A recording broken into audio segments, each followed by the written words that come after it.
Okay, hello everybody. My topic for the midterm presentation is Dante's Inferno adaptation into contemporary video games. The reason I chose this topic is because pretty much in Italy everybody has to read the Divine Comedy, and it's a real masterpiece, and I wanted to analyze a bit more how a classic can be adapted and transformed into contemporary society, especially through the use of video games. And first of all, a bit of overview of what is the Divine Comedy. And it's a poem written in the 14th century, so a medieval poem by Dante Alighieri. And it's divided up into three parts, which are Inferno, Purgatorio, and Paradiso, which is hell, purgatory, and heaven. And in the original piece, the poet undertakes an allegoric journey through a lot of transmundane words in order to find his inner peace and his faith that he lost after a life of vice and moral decadence in his society. And I wanted to analyze if this kind of poem can still be modern, and I think even though the language, especially the Italian version, I'm not really sure about the English one, is really far away from what the Italian language is today, but the themes the author touches are actually quite modern, because he talks about people, he talks about their vices, their virtues, he talks about economic and moral decadence, and I feel like these are all themes that could actually be applied to today's society as well. And that's why Dante can be found in popular culture even nowadays. I found out that they have candy flavored in Dante's Inferno spike candies. There are sand sculptures being, and well, the main point is it's also in modern video games.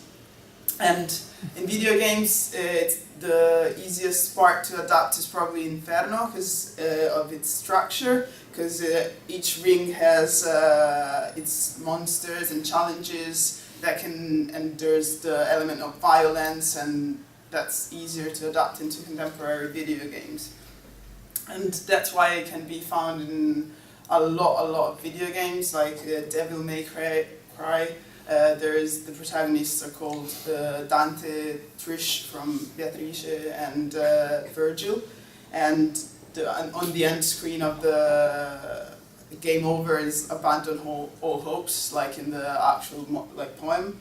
And what I want to focus on though is EA's Dante's Inferno, which is probably the most inspired game out of the Divine Comedy.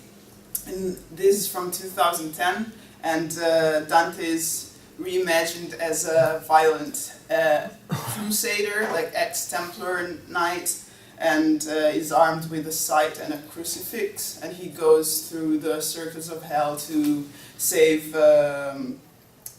Beatrice. And this is like the main change from the original poem, is that Dante here is seen as from a moral pilgrim, he changes into a violent warrior. And all the protagonists are kind of the same as the original poem, because there is Dante, there is Beatrice, but they all change really a lot in the connotations. For example, Beatrice, which in the original poem she's Dante's savior, she's the symbol of purity and morality. In this game she's turned into the typical lady in distress, so it's Dante that through his journey has to go and save her, and this has been like one of the most criticized point of the whole video game. And then there's Virgil, which is probably the most true to the character of this game, because he's the guide of Dante through the hell, and it's the same role he has in the original piece. And what I wanted to stress in this paper is that a lot of critiques have arisen around the game, and I'm major in marketing, so I looked up at the marketing part of the critiques as well, and the game was accused because it proposed to teach the kids about the poem. So they would actually go on marketing campaigns saying, if you play this game, you'll get to know what Dante wrote about. And this was really strongly accused of sexism because of the figure of Beatrice in the game, and of fakery because it's not a faithful representation of the actual poem. But also, what I wanted to stress is that this is not necessarily a bad thing that classic literature is transposed into video games, and that's because I believe that by transforming the story, it's possible to keep the classic alive.